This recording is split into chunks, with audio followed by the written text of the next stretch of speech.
Salut tout le monde, bienvenue dans 50% Matos saison 2, épisode 3, podcast dédié au monde de la photo et de la vidéo. Comment ça va Douglas ?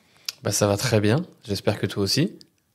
Écoute, ça va. Je me fais torturer par les gens là, qui veulent savoir Pourquoi ? c'est quoi tous ces teasings d'IPLN, cette grande annonce. Est-ce que tu as un truc à nous dévoiler ? Ouais, non, il reste encore plus que quelques jours avant d'avoir l'info. C'est un projet sur lequel on travaille depuis de nombreux mois. On est très très impatient de le partager. Mais non, après tout ce teasing et tous ces multi étapes de teasing, je peux pas dévoiler le truc maintenant. On va aller jusqu'au bout. Bon, écoute, au sommaire de ce podcast, c'est déjà l'époque du salon de la photo. Et on va voir que cette année, il y a quand même un grand absent. On va en parler. On a vu que Leica va lancer un Q3 un peu différent. On a Mark Zuckerberg, donc le patron de Meta, donc c'est Facebook et Instagram, qui, lui, voit peut-être la fin des smartphones, voit en tout cas une vision de quelque chose qui pourrait les remplacer. On reviendra sur ce qui est devenu la vidéo la plus vue en 24 heures sur YouTube. On parlera du budget et du matériel qu'ils ont utilisé pour tourner le documentaire. On a un film aussi pour le cinéma avec un budget de 75 millions qui vient d'être tourné uniquement à l'iPhone. J'ai participé au Sony Kondo. Je vais vous dire un peu, ils nous ont mis au défi de produire une petite vidéo. Je vais vous partager tout ça. Je vous diffuserai la vidéo qui a gagné. Je vous diffuserai aussi celle qu'on avait faite avec mon équipe. Comme d'hab, vous pouvez retrouver ce podcast en format audio sur toutes les plateformes, Apple Podcasts, Spotify. Et on a mis en place un répondeur sur lequel vous pouvez nous laisser des messages vocaux. Le lien est dans la description. Bon, et puis on voulait commencer ce nouvel épisode par vous dire merci. Merci pour le démarrage de cette saison 2 qui est assez dingue. On a fait plus de 24 000 vues sur le dernier épisode. Il y a un super engagement. On a énormément de retours en commentaire, des retours positifs, que ce soit en DM, que ce soit du côté de Damien, que ce soit de mon côté aussi. Même c'est marrant, mais en boutique, les gens passent et nous disent qu'ils suivent le podcast. Il y a beaucoup de soutien et beaucoup de bienveillance autour de ça. Même dans la distribution, on a beaucoup de marques qui nous en parlent de plus en plus, qui nous disent qu'ils le suivent, qu'ils aiment beaucoup le contenu. Donc forcément, tout ça, ça donne de la force et c'est aussi grâce à vous. Donc merci beaucoup. Moi, de mon côté, cette semaine, j'ai participé au dernier épisode de Faut pas pousser les ISO, qui est un podcast, donc cette fois-ci au full format audio, que vous trouvez sur tous les réseaux. On a fait, comme d'habitude, l'état du marché de la photo en 2024. Donc, on a fait un peu le condensé marque par marque de qu'est-ce qu'ils ont fait cette année. Et on termine toujours par Madame Irma, où on essaye de se projeter ou qu'est-ce qu'ils vont pouvoir faire l'année prochaine. Donc voilà, si ça vous intéresse, ça dure presque 2 heures. Vous retrouvez ça sur tous leurs réseaux. Et donc, c'est le retour, c'est le salon de la photo. Ils ont appelé ça l'événement photo et vidéo à la Villette. Ouais, ça a lieu donc à Paris. D'ailleurs, c'est marrant, mais j'ai l'impression que c'est la première année où ils parlent vraiment d'événements photo-vidéo. Jusqu'à présent, le salon de la photo, et c'est un peu les retours qu'on a de tout le monde, c'était vraiment un salon photo. Je trouvais qu'il n'y avait pas suffisamment l'accent sur la vidéo. Et là, c'est marrant parce que voilà, ils le nomment l'événement photo et vidéo. Je trouve que c'est un peu une première. En tout cas, voilà, c'est un rassemblement dans un même lieu de toutes les marques. Ça vous permet de toucher le matériel, d'avoir à disposition finalement tous les boîtiers, de pouvoir emprunter du matos directement auprès des marques, d'aller dehors faire un tour, de regarder les photos, de faire la même chose avec plusieurs marques en même temps, de voir finalement quel feeling vous avez avec le boîtier. Moi, j'ai décidé d'y aller. J'avais pas prévu d'y aller, mais finalement, j'y vais. Je serai dans les allées le jeudi et le vendredi, donc l'occasion de vous rencontrer, d'échanger évidemment entre passionnés. Pour moi, de revoir des copains créateurs et évidemment d'aller échanger aussi avec les marques. Cette année, il y a quand même un événement, et là pour le coup c'est l'événement photo-vidéo aussi, c'est qu'il y a un grand absent parmi les grandes marques. Panasonic a décidé de ne pas participer à ce salon de la photo. Pour ceux qui se rappellent de l'année dernière, Panasonic, ils avaient quand même un sacré stand au salon de la photo, c'est vraiment une grande marque. Et c'est vrai que ça pose quand même question de pourquoi un grand acteur comme Panasonic décide de ne pas aller au salon de la photo. Alors je leur ai demandé pourquoi. La raison qui m'a été dit, c'était de préciser quand même qu'il n'y a pas de problème économique chez Lumix, que aussi bien en chiffre d'affaires qu'en part de marché, ils sont en hausse en Europe et qu'il n'y a pas de sujet à ce niveau-là. Par contre, Panasonic était probablement l'acteur le plus impliqué avec les JO de Paris. Et donc, une bonne partie de leur budget a aussi été impactée par les JO.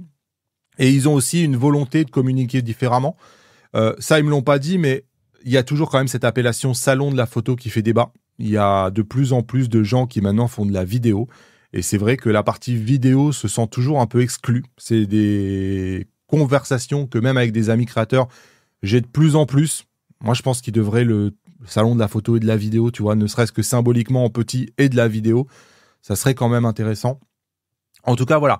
Panasonic m'a pas parlé de ça, hein, évidemment, mais c'est moi qui le dis. Puis il y a une volonté pour Pana de communiquer différemment. On a vu qu'ils avaient fait le 4-2-2 Challenge, qui est un gros projet où ils ont fait venir des créateurs. C'est dispo sur leur chaîne, hein, si vous l'avez pas vu. Ils ont mis au défi des créateurs de créer des petits films, que ça soit au format horizontal ou vertical. Et clairement, le budget est pas infini. Le salon de la photo, c'est un événement qui est très parisien, donc ça touche finalement qu'une petite partie de gens. C'est que 35 000 personnes qui vont venir sur 4 jours. C'est quand même pas beaucoup, 35 000 personnes. C'est pas énorme, effectivement. Et c'est vrai que si on fait un parallèle, moi, je regardais, je m'intéressais un petit peu au trafic de ce type d'événement-là. Et je regardais le nombre de visiteurs qu'on avait au festival Nature, qui est même européen et renommé de Montier-en-Der. Montier, c'est pas très très loin du salon de la photo parce que je crois qu'on est vraiment tout juste en dessous des 30 000. Donc, ça n'est que 10 000 visiteurs de moins que le salon de la photo. Et les marques à Montier-en-Der, elles ont pas des stands comme on voit là au salon de la photo. À un moment donné, un stand sur le salon de la photo, ça coûte cher. Aussi bien sur la partie stand que sur la partie humain. Hein. C'est 4 jours, donc le staff qui va avec, plus les logements, plus la partie restauration, c'est un budget qui est quand même très très très important. Ouais, puis il y a d'autres arguments qui m'ont été avancés. Hein. C'est un événement qui est très éphémère. En gros, ça, c'est sur 4 jours. Le jeudi est un peu moins vivant que les autres jours. Donc, en vrai, c'est 3 jours. C'est un vendredi, samedi, dimanche. Et après, c'est terminé. Et ça coûte je ne veux pas donner de chiffre exact, entre 100 000 et 500 000 euros en gros par marque. C'est des gros chiffres pour juste 3 jours, 35 000 personnes, sans parler de la notion écologique de tout ça, hein, de créer ce stand-là qui est détruit au bout de 3 jours. Donc, tout ça pour dire que Panasonic a décidé de ne pas y aller cette année. Peut-être qu'ils y seront l'année prochaine. Hein. C'est pas du tout une décision définitive. Donc voilà, moi je vous dis rendez-vous au Salon de la Photo dans les Halles. C'est un événement convivial où c'est le seul fois dans l'année quand même où on a autant d'acteurs réunis sur un seul lieu, quelle que soit la chose qui vous intéresse, les accessoires, les sacs. Vous avez tout à disposition sur le salon. Bon, et puis au rayon des nouveautés que vous pourrez du coup découvrir au salon de la photo, Leica a annoncé une déclinaison de son fameux Q3, le Q3 43. Donc c'est une petite nouveauté quand même parce que c'est la première fois depuis le début de l'histoire des Leica Q qu'on a une nouvelle variante qui apporte une différente focale, parce que là on passe sur un 43 mm et non plus le 28 mm qui existe depuis le tout premier Leica Q. Donc ça, c'est vraiment une nouveauté. On avait eu l'habitude avec Leica d'avoir des versions monochromes de ces appareils. Là, nouvelle focale, 43 mm, f2. Et la vraie particularité qui apporte un réel plus par rapport à la version classique, c'est qu'on a une focale fixe qui est apochromatique. Concrètement, la lentille apochromatique, elle va apporter 2 éléments principaux en plus. La première chose, c'est qu'on va plus avoir, on a la suppression carrément de tous les artefacts, donc on n'a plus d'aberrations chromatiques ou de problèmes colorimétriques qui peuvent apparaître et d'artefacts sur l'image. Et le deuxième point, c'est un gain considérable en termes de piqué. On a une optique qui va être encore plus piquée et surtout beaucoup plus homogène. On va plus avoir la problématique qui existe sur tout un tas d'optiques où on est généralement très très bon au centre, mais dès qu'on s'éloigne et qu'on va un peu sur les bords d'image, on a une petite perte de qualité, une petite perte de piqué. L'avantage de la lentille apochromatique, c'est que justement, là, on est bon quasiment partout. Niveau, j'ai envie de dire utilisation, ce qui est intéressant aussi, c'est le Leica Q2 et le Q, on était sur un 28 mm, donc intéressant pour le paysage, pour la rue, mais c'est vrai que là, avec la focale 43, on s'approche encore plus de la vision humaine, en fait. Donc, pour de la photo de rue, pour du portrait, ça va être quand même encore un vrai plus. Et moi, j'ai beaucoup de gens qui étaient très très attirés par le Leica Q2 et qui n'y allaient pas parce que 28 mm. Côté électronique capteur, là on n'a pas de changement. On est toujours sur le même capteur de 61 millions de pixels avec le même processeur. En termes d'avantages du coup par rapport au changement de focale, c'est du coup directement la modification au niveau des focales de recadrage. Là, on a différentes étapes où on passe de 43 à 60, à 75, à 90 et du coup on gagne le 120 et le 150. Ils ont apporté une différence visuelle en fait au produit avec la partie avant qui se part d'un simili-cuir, donc c'est le même matériau que sur le Leica Q3 pardon, mais avec un coloris un peu plus gris que noir. Donc on a une différenciation, c'est vrai qu'il est extrêmement beau le produit. Et côté prix, on est un poil plus cher, 500 € de plus que la version classique, on passe à 6750 au lieu des 6250 du Q3. Et en termes de poids, je crois qu'on gagne tout juste 50 grammes. Et puis pour être complètement transparent, c'est vrai que j'ai été agréablement surpris par l'accueil du produit par les consommateurs et également les premières ventes. C'est un produit qui se vend extrêmement bien dès le lancement. Moi personnellement, j'étais content de voir arriver une nouvelle version, une nouvelle déclinaison du du Q3, mais potentiellement je m'attendais peut-être plus à une version monochrome qu'à un changement de focale. Et du coup, je vais pas dire que j'étais déçu parce que c'est vrai que ça apporte quand même un vrai plus, mais je m'attendais pas à un accueil aussi enthousiaste des utilisateurs autour de ce produit-là. Et clairement, pour l'avoir testé, j'en suis tombé amoureux. Donc comme quoi, nous quand on a un nouveau produit qui sort, on a toujours un peu des estimations pour passer nos commandes, pour un petit peu je vais dire prévoir l'accueil du public. Et moi, j'étais pas plus emballé que ça. Et pour le coup, je me suis vraiment trompé parce que l'accueil est excellent et je l'ai testé, c'est juste exceptionnel. Donc vraiment, c'est un produit en complément ou même en appareil principal qui est toujours aussi plaisant à utiliser. Ouais, c'est intéressant comme produit, effectivement. Ça apporte un nouveau truc. Bon, c'est un peu comme le Ricoh GR, hein, qui a lui aussi les deux versions. Bon, je pense que c'est du Leica, hein, c'est-à-dire que j'imagine qu'il va y avoir beaucoup de possesseurs de Q3 qui auront les deux et qui vont passer de l'un à l'autre. Au lieu de changer d'objectif, ils vont changer d'appareil. Mais clairement, c'est intéressant. Ouais. Et donc, on change complètement d'ambiance avec Mark Zuckerberg, donc le patron d'Instagram et de Facebook, qui vient de dévoiler Orion. C'est la première paire de lunettes avec réalité augmentée. Concrètement, lui, il dit que ce qu'il présente a la volonté de remplacer les smartphones. Alors, c'est vrai que comme ça fait un peu rire, mais j'imagine qu'on rigolait quand Steve Jobs a présenté l'iPhone. Concrètement, lui, il dit que le smartphone, on l'emporte partout, mais le smartphone, c'est un truc de plus à avoir dans la poche. Ce qu'on emporte vraiment partout, et en tout cas, c'est mon cas, c'est mes lunettes. C'est-à-dire que j'ai mon smartphone en plus de mes lunettes, mais si à l'intérieur de mes lunettes, on pouvait imaginer un affichage en réalité augmentée, c'est-à-dire que lui, il appelle ça de l'holographique, c'est-à-dire que c'est un prototype de première véritable lunette qui ont un système en gros de projecteurs qui sont sur tout le tour de l'allumette. Alors pour l'instant, c'est des lunettes qui sont un peu épaisses parce que il n'y a pas de fil. Hein. C'est-à-dire que clairement, c'est un pied de nez à Apple et son Vision Pro parce que c'est tout ce que fait un Vision Pro, mais sans avoir le grand fil qui va dans la poche, avec la batterie qui est directement intégrée et sans avoir un énorme casque qui nous bloque de la réalité. Donc là, il dit, nous, on a réussi à faire un prototype qui, pour l'instant, n'est pas en vente, mais un prototype qui est utilisable, qui fonctionne déjà.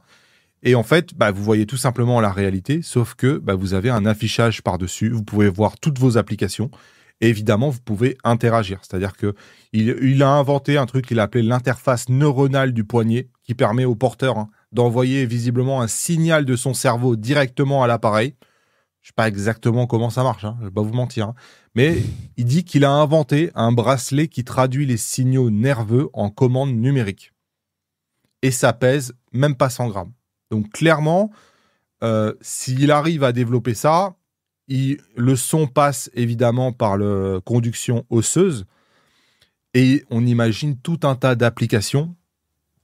C'est sûr que, est-ce que dans 20 ans, au lieu de se trimballer avec un smartphone, on se trimballera avec une paire de lunettes? Je ne sais pas. Ça peut aller plus vite que 20 ans même, je pense. Hein. Ouais, je sais pas. Ça va tellement vite, ça paraît... à l'époque où on n'avait pas les smartphones, personne n'aurait pu imaginer ce qui s'est passé. J'arrive quand même à me projeter. C'est-à-dire que là, ils sortent un truc où il y a un proto, il explique un peu comment ça marche. Et quand tu réfléchis, tu te dis, c'est quand même pas complètement con ce qu'il dit. Donc voilà, il en a fait la démo sur scène. Il a pu le faire tester à quelques influenceurs qui ont dit que c'était probablement la technologie la plus folle qu'ils avaient jamais vue. Pour l'instant, c'est à l'état de prototype. C'est quelque chose qui doit encore continuer de développer pour arriver à le mettre sur le marché. Apparemment, le prototype qu'il aura entre les mains pour le fabriquer, il coûte entre 10 et 15 000 euros. Donc, c'est un prix qui est pas du tout marketable, entre guillemets. Accessible, ouais, il peut pas mettre ça sur le marché, il va en vendre 3. Mais la technologie est vraiment prometteuse. Il doit encore la rendre plus abordable et la rendre aussi plus compacte, probablement parce que les lunettes sont encore un peu épaisses.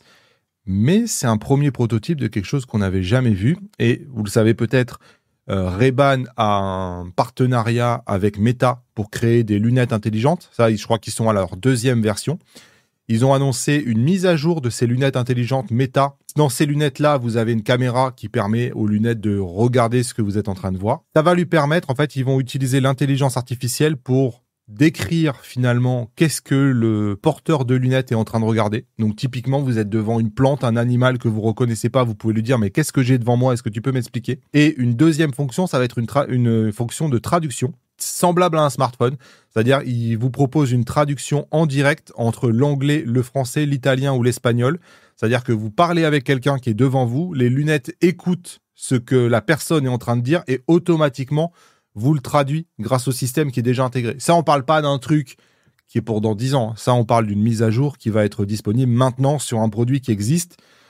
Et déjà, ça, c'est assez ouf. Si ça fonctionne bien, ça peut être un produit intéressant. Même si, comme Apple et comme tous les autres, ils sont soumis à la législation sur l'intelligence artificielle. Et il y a un problème en ce moment avec l'Europe. Toutes les fonctions d'intelligence artificielle sont retenues. Et pour l'instant, ça ne sort pas chez nous, quoi. À cause d'un problème de législation. Mais ça, j'ai espoir qu'en 2025, ça se règle parce que on ne va pas pouvoir rester à la traîne de tout en Europe sous couvert de nous protéger. Enfin, en tout cas, c'est mon avis. Ouais, donc dossier à suivre. Logitech s'occupe des photographes et des vidéastes. Alors, vous connaissiez peut-être, il y avait une entreprise, une start-up qui s'appelait Loupedeck, qui à l'époque faisait des claviers avec pas mal de roulettes et compagnie. C'était des claviers qui étaient vraiment spécialisés sur Lightroom. Il faut savoir que cette entreprise-là a été rachetée par Logitech. Et depuis le rachat par Logitech, en fait, c'est les premiers produits qui sont issus de ce rachat-là. Et c'était une entreprise qui avait pour cœur de cible les photographes et les vidéastes. Donc, Logitech lance la MX Creative Console. Ça se compose en 2 panels. Vous avez un premier panel qui est une roue, tout simplement. Pareil, on peut imaginer quelqu'un qui est en train de monter son film et qui veut scroller sa timeline. Il peut le faire avec cette roue-là de manière plus élégante. Et le deuxième produit, évidemment, on pense au Elgato Stream Deck. C'est un ensemble de raccourcis. Donc ici, il y a 9 touches, on dirait un pavé numérique, sauf que c'est des raccourcis qui sont dynamiques et qui vont s'adapter à l'application que vous êtes en train d'utiliser. Et la force de Logitech, ça a été de lier un partenariat, notamment avec Adobe, puisque pour tous les utilisateurs de la suite Adobe, vous avez 90% des fonctions de tous les logiciels, Lightroom classique, Photoshop, Premiere Pro, Audition, After Effects, Illustrator. Vous avez déjà tout qui est déjà prévu, vous avez calé dans le logiciel et tout est déjà préprogrammé. Et d'ailleurs, Logitech il argumente la sortie de ce produit-là en disant que voilà, justement, les consoles Loupedeck sont déjà installées et visent un marché de professionnels qui est expérimenté. Là, la nouvelle console va être un outil qui est plutôt destiné à des créateurs de contenu peut-être plus variés pour améliorer leur productivité et moins niché sur la partie pro. Et c'est un produit donc qui est disponible à 229 €, donc c'est quand même pas donné. C'est dispo à partir du 14 octobre. C'est dispo en exclusivité sur le site de Logitech et sur Amazon. Pour l'instant, c'est vendu nulle part ailleurs, même pas à la Fnac ou encore moins évidemment dans des boutiques spécialisées comme IPLN. Donc voilà, je pense que c'est peut-être un galon d'essai pour eux de voir est-ce que ça prend ou est-ce que ça prend pas. Ce qui conclut l'actu de la semaine. On pouvait pas, il y a quand même eu un gros événement en photo, en vidéo sur YouTube. C'est la sortie du documentaire d'Inoxtag. Donc c'est un YouTuber qu'on aime ou qu'on n'aime pas, qui fait partie de ceux qui ont le plus d'abonnés sur YouTube. Généralement, c'est vraiment pas une chaîne que je regarde. Le fait est qu'il a produit un documentaire qui a été mis à disposition gratuitement sur YouTube, qui documente finalement depuis sa décision d'aller gravir l'Everest jusqu'à toutes les étapes d'entraînement qu'il a vécues, jusqu'à la fin où effectivement il va monter l'Everest. Je ne vous dis pas s'il a réussi ou non, peu importe, mais c'est un documentaire qui a fait beaucoup parler parce que il a cassé énormément de codes. En l'occurrence, c'est la manière de sortir le documentaire, c'est la première fois qu'on se sert du cinéma pour faire la pub d'une vidéo qui va être disponible gratuitement sur YouTube. Il a fait une avant-première qui était internationale. Il y avait quasiment tous les pays francophones du monde. Et on a eu 1, 2, 3 séances par cinéma dans lesquelles les gens pouvaient aller voir une vidéo qu'ils allaient avoir gratuitement sur YouTube 24 heures après. Et il a rempli les salles et les séances se sont multipliées. Au-delà de ce qu'il imaginait, parce que je ne veux pas rentrer dans le détail, mais il y a quelque chose qui s'appelle la chronologie des médias en France, qui veut dire qu'à partir du moment où vous avez fait au moins 500 séances de cinéma, vous êtes soumis à une chronologie, typiquement. Je dis n'importe quoi, mais vous pouvez pas, si vous êtes sorti au cinéma, vous pouvez pas mettre votre film disponible sur une plateforme en ligne 6 mois après, par exemple. Parce qu'il faut respecter un délai d'au moins 12 mois. Lui, en l'occurrence, il est allé au cinéma et directement après, le lendemain, c'était disponible gratuitement sur YouTube. Ça, théoriquement, c'est interdit. Lui, il pensait qu'il n'allait pas dépasser les 500 séances. En l'occurrence, je crois qu'il en a fait un peu plus de 800. Il y a 360 000 personnes qui sont allées voir le film au cinéma pour gagner 24 heures. C'est quelque chose qui est assez disruptif, de se dire qu'on utilise le cinéma pour faire la pub d'une vidéo YouTube. Les cinémas sont pas du tout contents. Ils trouvent que c'est pas... eux, ils voient le cinéma comme quelque chose de noble et pas comme servir de rampe de lancement à une vidéo YouTube. C'est pas du tout ce qu'ils ont envie de faire. C'est devenu la vidéo la plus vue en 24 heures sur le YouTube francophone. Donc ça a été un deuxième record. Et l'autre truc étonnant, c'est que TF1 a racheté les droits, pas pour le passer sur TMC et compagnie, mais pour le passer après Koh-Lanta, émission d'aventure, survie et compagnie. Bon, là, encore une fois, c'est évidemment tout ça sujet à débat. Mais pour le passer sur la plus grande chaîne d'Europe, une vidéo qui a déjà été vue par 34 millions de personnes gratuitement sur YouTube, diffusée sur la télé, c'est quand même quelque chose que TF1 n'avait non plus jamais fait. C'est quand même des événements qu'on respecte ou qu'on aime ou qu'on n'aime pas, qui se sont jamais passés, et il a réussi à franchir des barrières qui ont fait que beaucoup de gens ont parlé du documentaire, jusqu'au PDG de YouTube qui a fait un message pour le féliciter. Et ça aussi, c'est quand même assez rare. Le PDG de YouTube, il a des MrBeast et compagnie. Voilà, la vidéo a fait un buzz qui dépasse les frontières habituelles. Ouais, c'est vrai que ça a été un raz-de-marée. C'est assez incroyable ce qui s'est passé. Je précise aussi quand même que il a fait planter, il a rendu down le site de Pathé et de Allociné au moment où il a mis en vente tous les billets de l'avant-première. Les deux sites ont craché tellement il y avait de trafic. Je pense qu'il faut quand même souligner le côté assez novateur et exceptionnel de ce gars-là qui a que 22 ans et qui a réussi déjà à faire quelque chose et à délivrer des messages qui sont quand même assez forts et qui a bouleversé les codes de la production sur YouTube. Et en aparté, alors moi, je l'ai vu 2 fois. Je savais pas du tout ce que j'allais découvrir. Je n'ai pas l'habitude de regarder ces vidéos. C'est quand même une vidéo très intéressante que j'ai fait regarder à pas mal de gens dans mon entourage. Et à chaque fois, les gens me disent « J'ai passé vraiment un bon moment. J'imaginais pas passer un bon moment. » Donc, on peut la regarder pour la qualité esthétique parce que les images sont vraiment belles et c'est des endroits partout où il est allé qui sont magnifiques. On peut la regarder pour le côté aventure. Évidemment, il y a un peu de storytelling, c'est plutôt bien fait. En tout cas, voilà, si c'est une vidéo que vous n'avez pas regardée, ça peut valoir le coup d'aller jeter un œil parce que c'est intéressant. Ça part d'un YouTuber qui, à la base, 22 ans, assez futile, des délires très gamins et compagnie, mais là, la vidéo, probablement, casse son audience et va au-delà, je pense. Ouais, petite anecdote, et c'est vrai qu'on a eu un peu la même, Damien. C'est vrai que quand il est sorti, moi, le soir même, je suis rentré à la maison, j'ai dit à ma femme et mon fils, on va se mettre devant la télé, on va regarder la vidéo d'Inoxtag. Ma femme, qui est pas du tout là-dedans, me dit, mais qu'est-ce qu'on va regarder, une vidéo d'un youtubeur? Pour elle, le youtubeur avait vraiment la connotation, entre guillemets, je fais des conneries devant la caméra.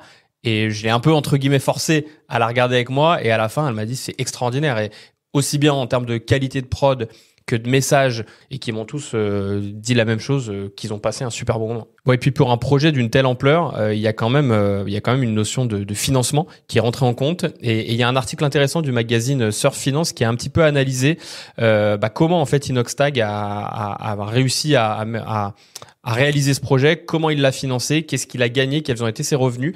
Et il y a une analyse assez intéressante où du coup on a détaillé un petit peu tous les postes de revenus et de dépenses pour en tirer derrière un bilan et un bénéfice de ce projet-là. Du coup, il l'analyse déjà en commençant par les billets de cinéma vendus. Donc il y a plus de 360 000 billets qui ont été vendus, qui a généré environ 5 millions d'euros de recettes.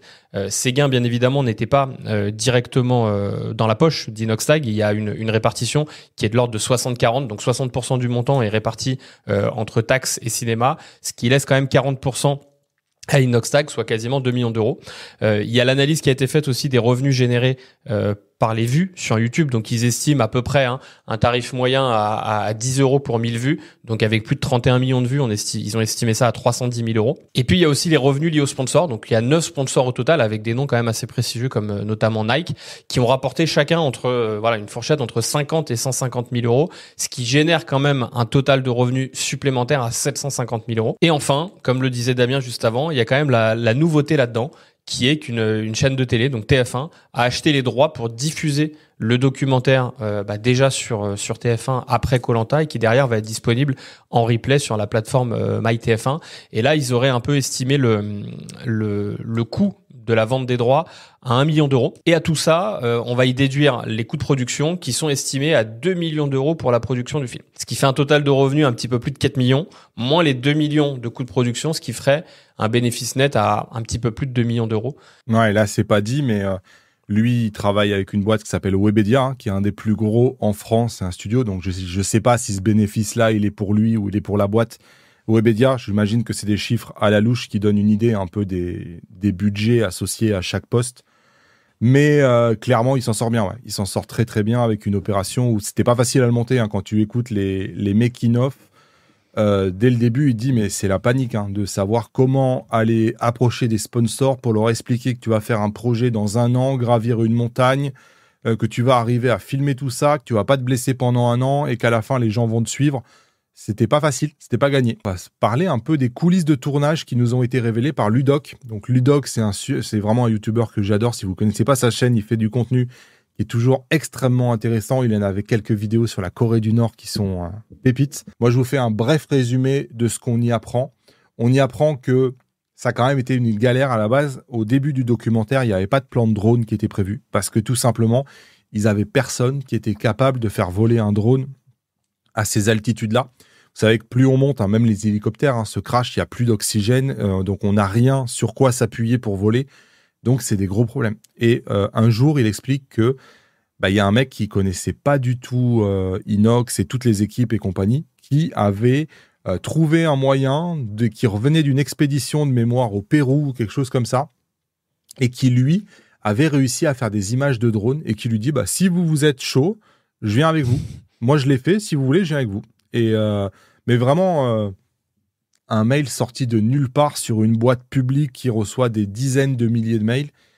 Et Inoxtag voit ce mail-là et dit « Mais chaud, go, s'il y a un mec qui est capable de faire des plans drone, on y va. » Niveau drone, ils ont utilisé du DJI Mavic 3 Pro. Ils en ont utilisé 2. Et il faut savoir que même avec de l'expérience, apparemment, c'est extrêmement difficile. C'est-à-dire que autant on arrive à faire décoller le drone, autant c'est quasiment impossible de le faire redescendre après. Donc, c'est-à-dire qu'une fois que le drone est décollé, a priori, le seul moyen d'arriver à récupérer le drone, c'est d'attendre que ses batteries s'épuisent et que littéralement, le drone tombe en fait. Sauf que, là, en l'occurrence, le premier drone, il s'est complètement crashé à un endroit assez inaccessible. Et en l'occurrence, c'est Mathis, qui est un peu le binôme d'Inoxtag, qui l'a entraîné, encadré. C'est un guide de haute montagne qui a une sensibilité pour la photo et la vidéo. Lui aussi, c'est un jeune hyper talentueux. Et c'est Mathis qui avait dû faire de l'alpinisme pour aller chercher ce drone-là parce qu'ils avaient des rushs dont ils avaient besoin sur ce drone-là.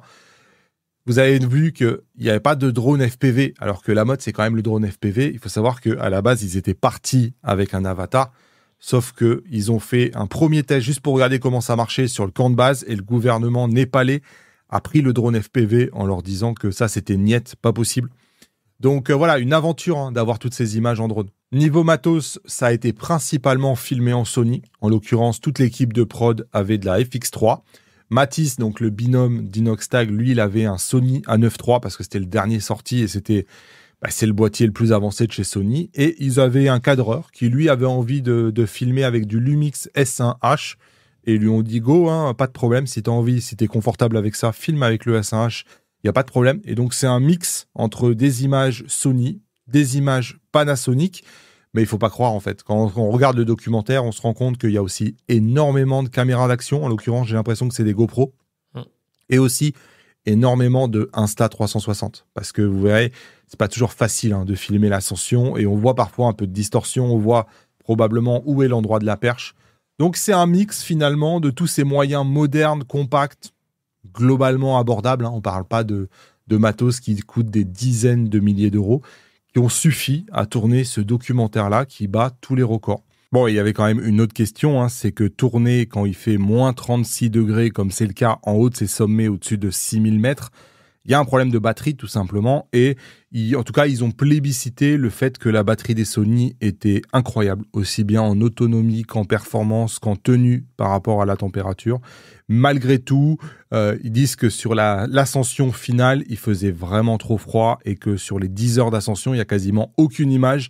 Et la seule solution qu'ils avaient un peu pour essayer d'allumer le matériel, c'est de coller les batteries directement sur leur corps pour utiliser leur corps pour réchauffer les batteries pour à un moment donné pouvoir espérer allumer le matos. Clairement, il y a eu des gros moments de stress à cause de cette température extrême. Évidemment, il faut parler son. Sur le son, ils ont décidé de ne pas s'encombrer de perches, évidemment, mais ils ne sont pas non plus encombrés de micro-cravates. Et le son vient uniquement de la griffe flash accessoire là, qu'on a sur les Sony et du micro Sony. Tu connais peut-être mieux la référence que moi, Douglas. Le ECM B1M, ouais. Et tout le son qu'on entend, c'est uniquement ce micro-là, quoi. C'est étonnant, parce que quand on regarde la qualité de ce qu'ils produisent, waouh, Moi, ce que j'ai trouvé dingue aussi, outre voilà, la qualité des images et du son, parce qu'ils le disent, c'est vrai que à ces altitudes-là, et c'est dans la question qu'ils posent dans le docu, c'est qu'ils disent mais le vent, c'était pas un problème, etc. Et j'invite à tous ceux qui l'ont pas vu d'aller le regarder. Le son, il est nickel, et c'est un petit micro à 300 €. D'ailleurs, on le voit dans la vidéo dans la vidéo de Ludoc, où on a un backstage où on voit vraiment le micro qui est monté dessus. Mais c'est vrai que ça, c'est assez dingue. Mais c'est aussi surtout, moi, j'ai adoré. J'ai été impressionné même par le fait que c'est pas du tout intrusif, c'est-à-dire qu'on voit pas. C'est une petite équipe, hein. Je sais pas, ils étaient même pas 10, quoi. Ils étaient 5, 6, j'ai pas le nombre précis, mais c'était vraiment une petite équipe. Et en fait, on voit jamais les cadreurs, c'est pas du tout intrusif, c'est très discret. Les cadreurs n'apparaissent jamais.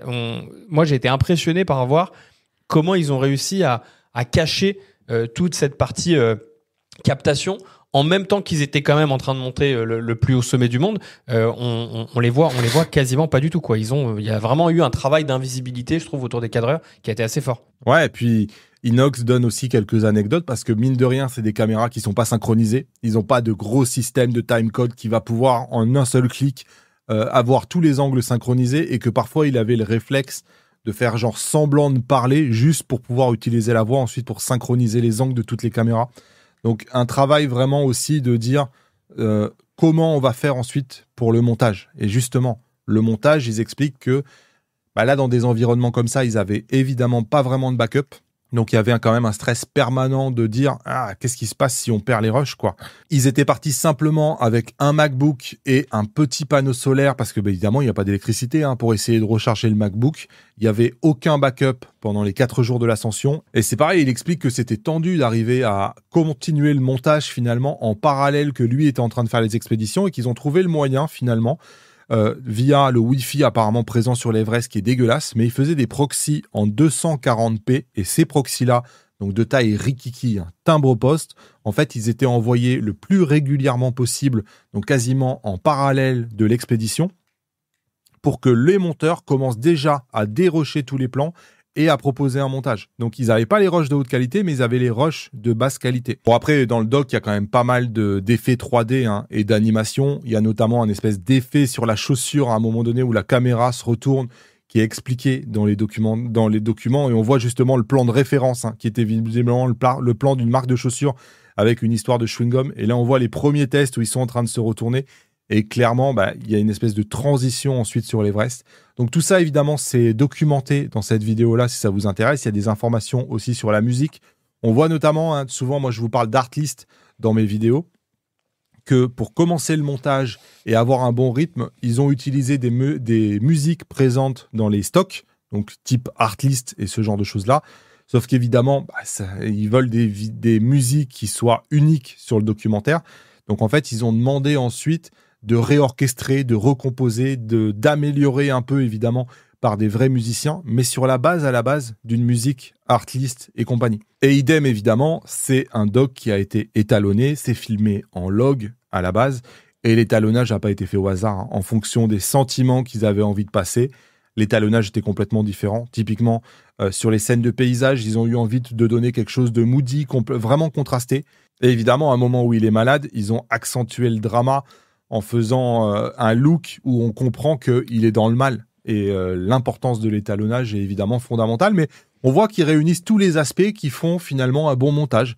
Donc il y a évidemment la gestion du matos, la gestion du montage, la gestion du son, la gestion des backups, la gestion des effets sonores, la gestion de la musique, de l'étalonnage. Donc écoutez, un documentaire que je peux vraiment que vous conseiller, et un making-of aussi qui est très intéressant pour nous, photographes et vidéastes. Ouais, et puis pour conclure sur ce docu, qui a été aussi une découverte, parce que on a parlé de Mathis rapidement, qui était le guide photographe qui est devenu le binôme d'Inoxtag, et qui lui aussi, moi je l'ai découvert, je connaissais un petit peu de nom son travail en tant que photographe, et je vous invite à aller regarder également cette vidéo du coup de Mathis qui s'appelle J'ai failli abandonner 100 fois, mais cette photo en vaut la peine, où il raconte un peu l'histoire d'une photo qu'il a imaginée sur une highline jamais réalisée au cœur du massif du Mont Blanc, et en fait il gravit cette montagne pour aller réaliser cette photo, et il réussit à la faire au final, et c'est vraiment quelqu'un de très très inspirant aussi. Autre actu de la semaine, il y a un film, donc là on parle d'un blockbuster, en l'occurrence le film 28 ans plus tard, a priori c'est une suite d'un film, je suis désolé, que je connais pas, qui s'appelait 28 jours plus tard, et c'est un blockbuster dans le sens où c'est un budget de 75 millions de dollars, donc si vous voulez, Ils avaient le budget de se payer n'importe quelle caméra au monde. Et on a appris qu'ils avaient décidé de tourner ça avec un iPhone. Alors, il y a quand même une histoire derrière tout ça. Dans le sens où le premier film, 28 jours plus tard, donc il a à peu près 20 ans le film, quelque chose comme ça, il avait été tourné avec un caméscope grand public à l'époque. Et ce caméscope grand public, finalement, c'était pour donner un look, un rendu un peu différent des autres films aux spectateurs. Là, en l'occurrence, il a décidé de poursuivre cette technique-là, si vous voulez. Sauf que, évidemment, 20 ans plus tard, ce qui a remplacé les caméscopes grand public, c'est les iPhones. Et donc, il a décidé de tourner ça avec un iPhone. Alors, attention quand même, à la base, ils ont fait signer, et ça, c'est quand même pas commun, ils ont fait signer un NDA à tous les gens qui étaient sur le tournage de près ou de loin. C'est-à-dire qu'ils avaient demandé vraiment à ce qu'aucune photo du tournage ne fuite. Pourquoi ? Parce que l'histoire qui est quand même vendue, c'est que ça a été tourné avec un iPhone. La réalité sur des photos volées, je dis bien volées, qui n'auraient pas dû sortir, c'est qu'en fait, effectivement, on voit beaucoup de matos professionnels, sauf que ce qu'ils ne voulaient pas exactement qu'on voit, c'est ça, en fait. C'est-à-dire que certes, c'est tourné à l'iPhone, mais c'est tourné à l'iPhone avec une cage et des objectifs de réflexe. C'est-à-dire que, ok, c'est tourné avec le capteur de l'iPhone, si vous voulez, mais en vrai, je ne sais pas s'il y a énormément de gens qui se trimballent avec un objectif comme ça et une cage comme ça sur son iPhone. Là, c'est rigué. Ah, c'est de la com, hein. Ça me fait penser à la keynote d'Apple pour je ne sais plus quel produit, où ils ont mis en avant le fait que c'était tourné à l'iPhone 15 Pro Max. En tout cas, voilà, hein. Je veux surtout pas diminuer ce que c'est faire un iPhone, la performance du ProRes, le fait de traiter autant de données, la qualité de l'image, le log qui est aussi très très bon. Donc évidemment, hein, ça reste une performance de tourner un film comme ça, mais bon, c'est aussi quand même un peu de marketing. Ensuite, je voulais dire un mot à propos du Sony Kando Biarritz, auquel j'ai pu participer. Alors, le Sony Kando, c'est un concept qu'a Sony depuis déjà très longtemps. Si vous voulez, c'est un partage d'émotions, c'est un espèce de rassemblement qui est très très courant aux États-Unis notamment et en Asie, mais c'est vrai qu'en Europe, c'est quelque chose qui se faisait pas trop jusqu'à maintenant et qui sont en train d'installer. Contrairement à ce que j'ai vu, il n'y a pas de nouveau matos dans un Kando. C'est-à-dire que c'est pas un événement que Sony utilise pour nous présenter quelque chose qui va bientôt arriver. Il n'y a pas de nouveaux produits qui sont liés à cet événement-là. Donc, absolument rien, pas un mot sur un nouveau produit. C'est en fait un échange à la fois de techniques, de tricks de tournage, de configuration de boîtier. Et c'est aussi l'occasion, parce qu'on a été clairement interrogé sur qu'est-ce que vous n'aimez pas dans nos boîtiers ? Qu'est-ce qu'on devrait travailler plus ? Et en fait, finalement, un partage commun sur des utilisateurs avancés, expérimentés de ces boîtiers-là, qui font un retour à Sony au Japon sur qu'est-ce qu'on aime, qu'est-ce qu'on n'aime pas, qu'est-ce qu'on aimerait voir améliorer. Et il y a un rapport qui est fait par les équipes de Sony qui doit justement aller jusqu'aux ingénieurs. Donc ça, c'est pas mal. Parce que c'est pas une pratique que j'ai vue tant que ça, finalement, d'avoir l'occasion de faire un retour comme ça des produits et surtout de parler de ce qu'on n'aime pas.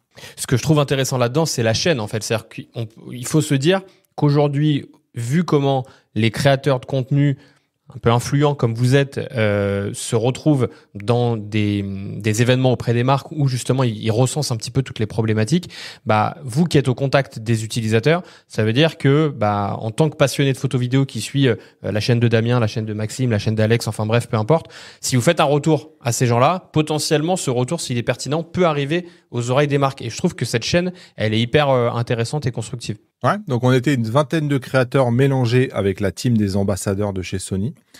Et en l'occurrence, c'était sur 3 jours, hein, mais sur les 3 jours, il y avait le jour du départ et le jour de la fin, quoi. Donc il y avait un seul jour qui était full. Sur ce jour qui était full, Sony nous a lancé un défi de tourner finalement un vlog dans la journée. On thème libre et à la fin de la journée, tout le monde doit présenter une vidéo finalement pour laquelle on vote. Donc, je ne vais pas vous les présenter toutes, mais j'ai trouvé sympa de partager avec vous un peu ce qui a été fait. En l'occurrence, la vidéo gagnante, c'est une vidéo qui a été titrée « Conduire », qui a été réalisée par l'équipe de Benjamin Tanto, de Béatrice Querqui, Christophe Brachet et Riyad. Et j'arrête de parler et je vous diffuse leur film.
Alors, je préfère le préciser direct, hein, c'est sur le ton humoristique, évidemment, on ne se prenait pas au sérieux. C'est un projet qu'on découvre, hein. À 10h du matin, on le découvre, on va devoir faire un petit film, présenter une idée. Voilà, c'est pas non plus très sérieux comme projet, c'est juste sur le délire, c'est fait en quelques heures, en même temps de passer une bonne journée. Donc clairement, on n'est pas non plus à 100% sur ça, mais c'est rigolo de voir ce que les uns et les autres arrivent à produire. De mon côté, moi j'étais avec Jérémy The Quirky, Bertrand Béranger qui est un ambassadeur Sony, Marie-Pierre qui fait partie de la team Sony professionnelle. Et nous on est parti sur un concept GTA. On est parti en fait sur une idée que Sony c'était aussi la PlayStation. Et voilà, Jérémy avait une Insta360 qu'on avait envie de mettre à contribution pour avoir des plans de vue différents. Donc on est parti sur un petit délire à la base, hein. Le défi c'est aussi de parler d'un vlog. Donc on a essayé de faire le lien entre GTA, vlog et on faisait en même temps un défi 4L. Donc on était dans des vieilles voitures toute la journée. On s'est dit on va essayer de mixer un peu les trois et bon, je vous montre le résultat.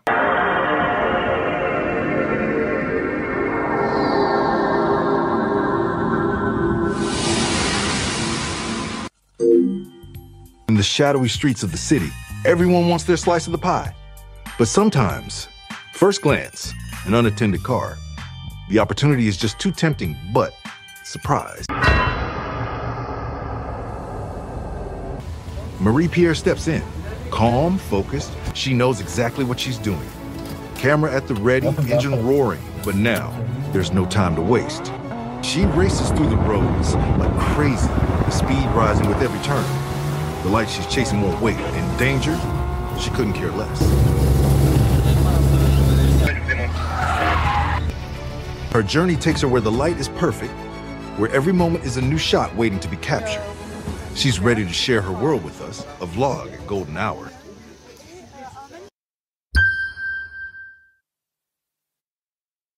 Voilà, encore une fois, un zéro prétention, on s'est pas pris au sérieux, c'est juste pour le fun, mais voilà ce qu'on a produit. Voilà, juste un mot pour parler de ce Sony Kando qui a eu lieu à Biarritz et donc qui fera pas l'objet d'un nouveau produit que je vais vous présenter dans une semaine. Allez, on enchaîne par la réponse aux commentaires. Salut Damien, salut Douglas, c'est Ben. Merci beaucoup pour votre podcast qui est toujours aussi riche. Je voulais réagir aux mises à jour de chez Sony. Et j'en arrive à me poser la question suivante. Est-ce que l'absence de mise à jour chez Sony depuis des années et des années est due à une volonté de segmenter leur gamme ou simplement parce que ils savent pas les faire? Et l'actualité récente me donne plutôt raison. Merci les gars. Salut Ben, merci pour ton message. Alors moi je pense quand même que si on reste objectif, Sony, c'est une boîte immense, c'est la PlayStation. Donc, si tu veux, je pense qu'on n'est pas prêt d'apprendre à faire du software à Sony. Ils savent très bien faire. Ils savent vraiment très, très bien faire. Par contre, je me souviens très bien qu'à l'époque, Nikon avait expliqué que pour lancer cette stratégie de mise à jour, ils avaient dû créer une équipe dédiée, embaucher du personnel, faire des cycles de développement qui étaient différents, faire en sorte que les équipes se parlent, créer des process en interne. Ça, je pense que cette culture-là, Sony l'a pas forcément.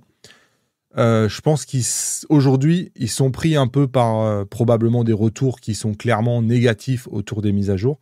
Ils essayent, mais est-ce qu'ils ont l'organisation déjà en place et ils ont cette culture-là? Pour l'instant, je ne suis pas sûr qu'ils aient fait les efforts suffisants. Et je pense que voilà, ils essayent, mais ils se prennent les pieds dans le tapis. Pas par manque de compétences, parce que je suis sûr qu'ils les ont, mais plutôt par manque de structuration. Pour l'instant, pas l'impression que ça soit encore dans leur culture à 100%. Bon, ensuite, et vous êtes nombreux à m'interroger sur ça, je vous avais parlé de l'intégration de DPP, donc de la partie logicielle Canon directement dans Lightroom pour avoir une meilleure interprétation du RAW, les bonnes couleurs et compagnie. Le fait est qu'on n'a pas de nouvelles. Et moi non plus, j'arrête pas d'interroger Canon là-dessus, j'ai pas de réponse. Donc, je peux même pas vous dire oui, non, ça arrive. Peut-être que ça arrive au moment du Canon R1, qui est prévu au mois de novembre et que ça a été reporté à ce moment-là. Mais même moi, j'ai pas de réponse en fait sur le sujet. Quand j'interroge, j'ai pas de réponse. Donc j'en sais rien. Je sais pas quoi vous dire. Et ensuite, troisième commentaire pour nous préciser que la photo d'Evenepoel dont on avait parlé, vous savez, c'est le cycliste qui a gagné. On en a parlé dans l'épisode qu'on a consacré aux Jeux Olympiques sur le podcast. Et apparemment, elle est truquée. C'est-à-dire que tous les photographes, presse belge et compagnie, et apparemment, ils se sont plaints qu'ils étaient placés vraiment beaucoup trop loin, que la tour Eiffel était mal placée et que en fait, c'était une photo qui était impossible à cadrer comme ça. Et donc, c'est un photomontage qui a été mis en ligne en fait par les médias belges parce que cette photo-là a mérité d'exister, même si on pourra en parler, quoi. Voilà, merci pour ces commentaires. Vous avez été encore nombreux à laisser des commentaires, notamment sur ma dernière vidéo que j'ai appelée 1 mois de dilemme avec le Nikon Z6 III. Je serais intéressé, on vous a mis un répondeur sur lequel vous pouvez vous laisser des messages vocaux. Je serais intéressé, si vous me trouvez trop dur, typiquement, avec un produit, que dernièrement, clairement, je l'ai dit avec le Z6 III, je l'ai dit avec le Canon R1, je l'ai dit aussi avec le Sony A9 III. Je serais intéressé de vous entendre si, à un moment donné, vous avez trouvé une vidéo trop dure, que vous m'expliquiez finalement ce que vous avez trouvé dur, le point de vue finalement que vous abordez. Je suis plus sensible finalement à ce que vous pouvez me dire vous que ce que peut me dire une marque. Donc n'hésitez pas à laisser votre message et comme ça on en discute dans le prochain épisode. Allez, merci pour tous vos retours, c'est toujours important pour nous. Je voulais juste finir sur un coup de cœur, c'est la IPLN Party. Alors c'était la 3e édition, je ne sais pas si tout le monde connaît. On a parlé juste avant là de Sony qui réunit finalement sa communauté pour discuter. C'est à peu près la même chose, mais cette fois-ci pour IPLN. Et les gens s'imaginent pas, probablement vu de loin, l'organisation que c'est. Faut savoir que les invitations sont assez larges. Je veux dire, ça réunit une famille de créateurs qui est vraiment très large. Pour certains qui ont quasiment jamais rien fait pour IPLN, je veux dire, il n'y a rien de demandé en retour. C'est une location en l'occurrence là, d'un domaine de 3 hectares, mais aussi de 3 lieux de logement parce qu'il y a toujours une nuit sur place pour que ça soit pas un événement qui est trop court. Je pense, je parle à votre place, Douglas, qu'il y a aussi la volonté quelque part de créer un petit sentiment de famille, de fédérer toute cette équipe-là, qui n'est pas juste des individus isolés dans leur coin, mais de leur donner l'impression d'appartenir à une tribu, quoi. C'est exactement ça, en fait. Tu sais, tu connais l'importance qu'on donne à la famille et aux relations humaines. Et c'est vrai que aujourd'hui, tous les créateurs qui sont dans la famille IPLN, on a des relations avec eux qui vont bien plus loin que juste du business. Et le moment de la IPLN Party, c'est un moment, en fait, on peut tous se retrouver, tous ensemble. On est une 60aine, parce que du coup, il y a, je crois qu'on était plus d'une 30aine de créateurs, plus nous et tout le staff IPLN et d'autres partenaires, on était un peu plus d'une 60aine. Et c'est vrai que c'est un moment où pendant 2 jours complets, dont une soirée, c'est le retour que j'ai eu de tout le monde et que moi j'ai fait directement, on est une bande de potes, quoi. On se retrouve entre passionnés du même milieu, avec des gens avec qui on a des affinités, on rigole, on passe des bons moments, ça me donne des nouvelles idées, j'échange, on fait le même métier, je vois de nouvelles choses, etc. Ça inverse un peu le rapport de force. Souvent, c'est les marques qui ont toutes les infos. Et nous, entre créateurs, on ne sait pas exactement qui fait quoi, qui a eu quelle proposition. Et je trouve que c'est un lieu dans lequel il n'y a aucune marque. On peut échanger beaucoup d'informations sur les pratiques des uns et des autres, les demandes qu'on fait, notre manière d'interagir avec les marques, qu'est-ce qu'on accepte, qu'est-ce qu'on n'accepte pas. On peut même, pourquoi pas, se mettre d'accord sur à partir de maintenant, ça passera plus. Échanger sur des problématiques de créateurs. Et moi, je trouve quand même très intéressant d'avoir ce lien-là entre créateurs. Et on a forcément besoin d'un acteur qui nous convie à un même endroit. Finalement, on n'a pas de lieu sinon pour faire ça. Donc voilà, clairement, cette année, vous en avez profité pour vous annoncer la prochaine étape d'IPLN. Donc on verra dans une semaine de quoi il en retourne apparemment. Mais tu vas pas essayer de me travailler au corps encore. Là. Moi, j'ai dit que je donnerais pas d'infos, j'en donnerai pas. Bon voilà, pour cet épisode de podcast, on vous retrouve dans 2 semaines. Je vous rappelle, j'attends vos messages sur le répondeur. Je vous mets le lien dans la description. Et moi, je vous dis à bientôt. À bientôt, merci beaucoup.